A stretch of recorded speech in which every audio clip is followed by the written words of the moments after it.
Morning. आज हम पढ़ेंगे सेकंड क्लास की बुक नैतिक शिक्षा, ठीक है, जिसका हम पहला चैप्टर निकालते हैं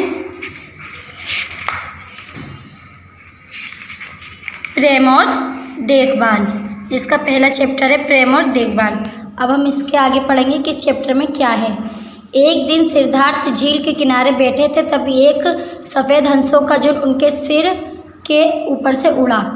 क्या एक दिन सिद्धार्थ जो थे वो झील के किनारे बैठे हुए थे, तभी उनके सिर के ऊपर से एक हंस सफ़ेद जो हंस थे उनका झुंड उनके ऊपर सिर से ऊपर से उड़ गया। अचानक ही एक आकाश से सिद्धार्थ के पैरों पे आ गिरा। अचानक ही एक हंस आकाश से वो सिद्धार्थ जब वो बैठे हुए थे झील के किनारे, तो एक आकाश से अब उसमें आकाश में सफ़ेद हंसों का झुंड उड़ रहा था ना, तो वो उनके पैरों पे आके गिर गया। उसके पंख में तीर चुभा हुआ था, उसके पैर में क्या हुआ था? तीर चुभा हुआ था। बेचारा हंस, सिद्धार्थ बोला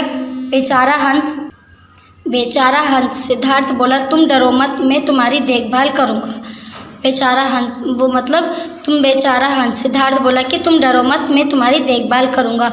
बहुत प्रेम से उसने बाण को बाहर खींचकर निकाला। बहुत ही प्यार से, प्रेम मतलब प्यार, बहुत ही प्यार से उसने हंस का बाण खींचकर निकाला और घायल हंस को अपने वस्त्र में लपेट लिया ताकि उसको गर्माहट मिलती रहे। देखो, उसने प्यार से बाण को खींचकर निकाल दिया और घायल हंस को अपने वस्त्र में कपड़ों में लपेट लिया ताकि उसे गर्माहट मिलती रहे, ताकि उसे गर्मी मिलती रहे। ठीक है, अब हम आगे पढ़ते हैं। उसी समय उनका चचेरा भाई देवदत्त उत्तेजना से भरा हुआ दौड़कर वहां आया। मतलब उसी समय उनका जो देवदत्त था, सिद्धार्थ का जो भाई था चचेरा, देवदत्त नाम था जिसका, वो उत्तेजना मतलब बहुत ही गुस्से में दौड़कर आया वहाँ। मतलब खूबी उसमें आया कि उसको हाथ में कमान और कुछ बाण थे। उसके हाथ में क्या था? कमान और कुछ बाण थे। तुम यह क्या कर रहे हो? वो कहने लग गया, तुम यह क्या कर रहे हो? वे सिद्धार्थ पर चिल्लाया, ये मेरा हंस है। मतलब देवदत्त उत्तेजना में था। वो सिद्धार्थ ने बोला कि तुम ये क्या कर रहे हो? वह सिद्धार्थ पर चिल्लाया, ये मेरा हंस है, तुम्हारा नहीं, मैंने इसे बाण से मारा है। देवदत्त कहने लगे, ये मेरा हंस है, तुम्हारा नहीं, जिसे मैंने बाण से मारा है, लाओ इसे मुझे वापस कर दो। देवदत्त कहने लगे, लाओ और इसे मुझे वापस कर दो। लेकिन सिद्धार्थ ने मना कर दिया। क्या कर दिया? सिद्धार्थ ने मना कर दिया और उन दोनों में विवाद छिड़ गया।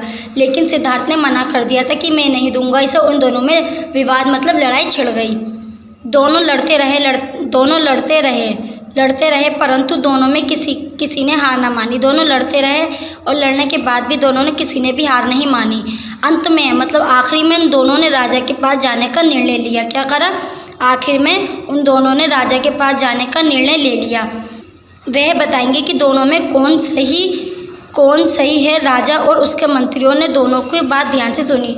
वो दोनों कहने लग गए कि हम राजा के पास जाएंगे और वही बताएंगे दोनों में से कौन सही है। और वो राजा के पास गए और उनके राजा ने और मंत्री ने उन दोनों की बात ध्यान से सुनी।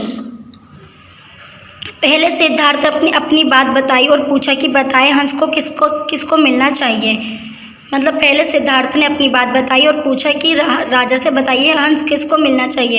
एक मंत्री बोला, देवदत्त ने हंस को बाण मार कर गिराया, वह इसका है।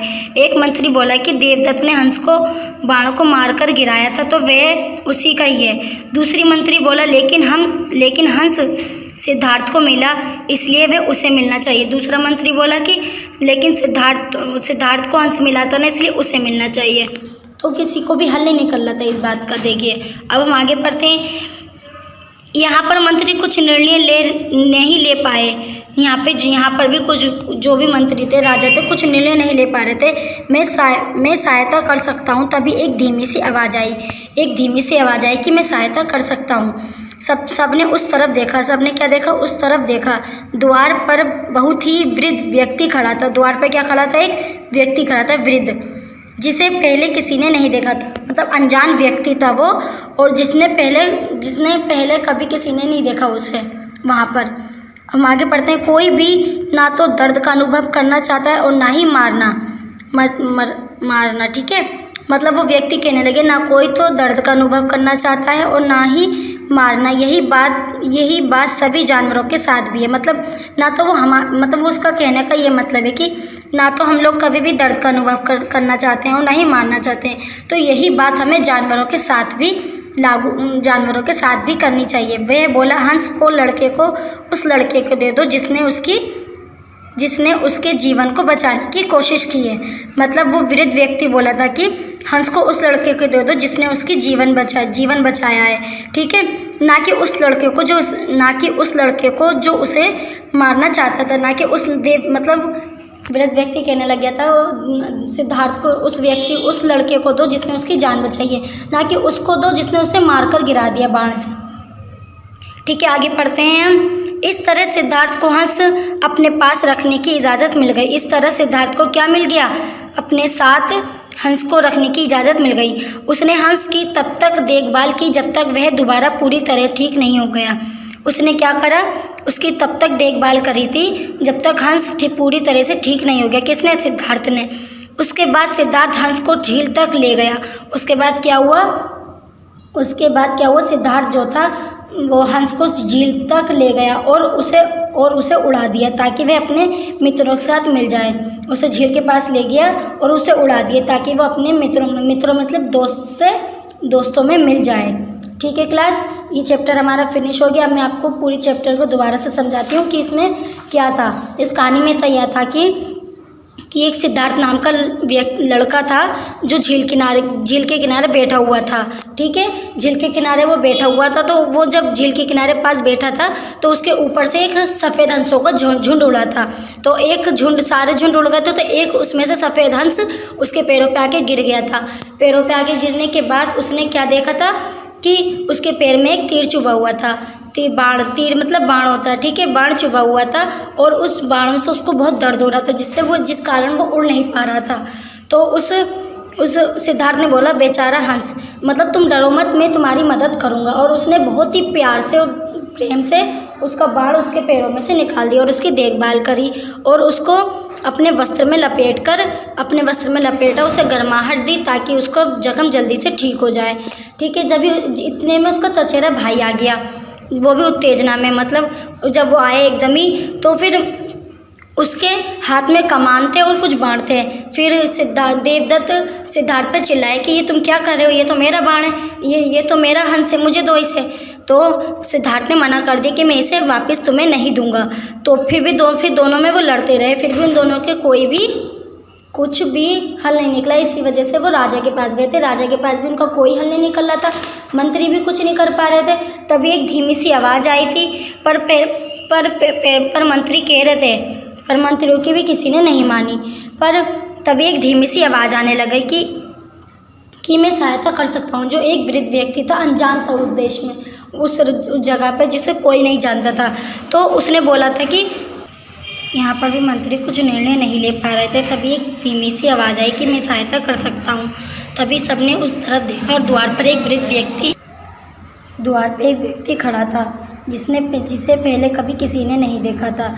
तो तभी उस व्यक्ति ने कहा कि ना कोई दर्द का अनुभव करना चाहता है और ना ही मारने का। तभी ये बात जानवरों के साथ भी है।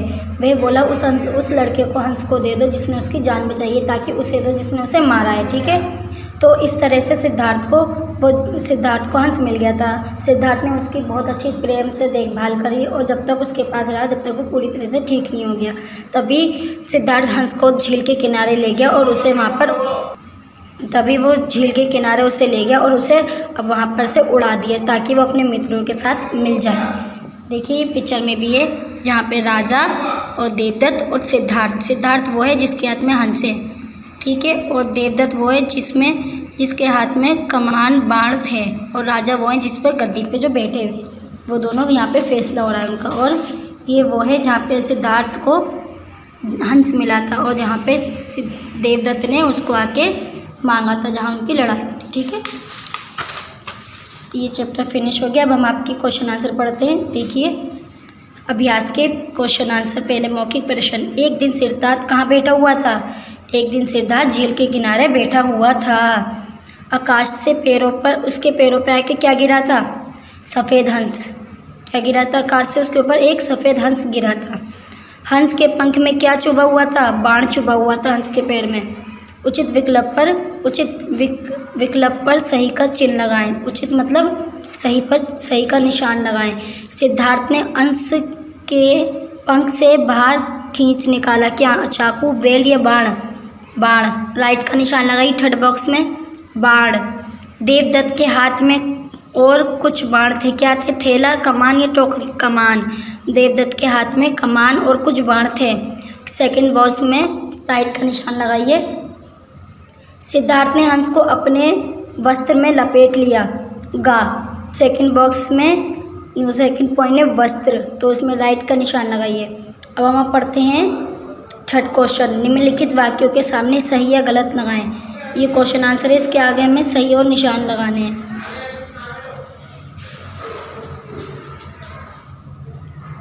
घायल हंस आकाश से गिरा।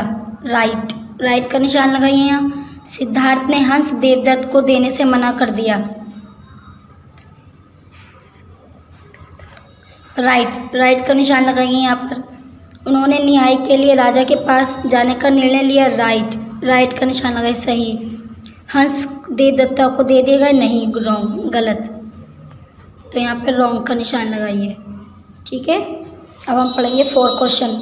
वर्ग में दिए गए शब्दों के द्वारा वाक्यों की पूर्ति करें। ठीक है। अचानक आकाश से हंस नीचे आ गिरा, तो यहाँ पे क्या आएगा? फर्स्ट बॉक्स पे हंस। ठीक है। उसके पंखों में एक बाण चुभा हुआ था, यहाँ पे लिखिए बाण। अब ये दो क्वेश्चन आपको खुद करेंगे। हंस को बाण ने मारा था। कोई भी दर्द नहीं करना चाहता। ये दो क्वेश्चन आप खुद करेंगे, लिखा हुआ है, पढ़ के। अगर आपको ये चैप्टर पूरी तरह से समझ में आया होगा तो आप ये खुद कर लेंगे। क्लास आज का आपका चैप्टर ये फिनिश हो चुका है, और आपको ये चैप्टर अगर नहीं समझ में आए तो आप इसे दोबारा प्ले करके देख सकते हैं। ये बहुत ही आसान चैप्टर है, प्रेम और देखभाल। ठीक है। आपको पता है प्रेम और देखभाल क्या होता है? जैसे कि आपकी भी कभी जब आपको कुछ हो जाता है तो आपकी मम्मी आपकी कितनी प्यार से देखभाल करती है, नहीं करती? ऐसे ही सिद्धार्थ ने हंस की देखभाल करी थी। इसलिए ये चैप्टर बहुत आसान है। आप इसे आराम से पढ़ सकते हैं। ध्यान से आप सुनोगे तो आपको ये चैप्टर बहुत समझ में आएगा, और आपको ये चैप्टर खूब ही इंटरेस्टिंग लगेगा। इसलिए आपको ये चैप्टर को ध्यान से पढ़ना होगा। अगर नहीं समझ में आ रहा तो आप इसे डबल बार करके रिपीट करके देख सकते हैं। ठीक है। क्वेश्चन आंसर भी बहुत आसान है, मैंने आपको समझा दिए। दो आपको फोर्थ क्वेश्चन के दो खुद करने पड़ेंगे। ओके। घर में रहिए, सुरक्षित रहिए, सोशल डिस्टेंस बना के रखिए, और घर से बाहर ना जाइए। ठीक है। बाय।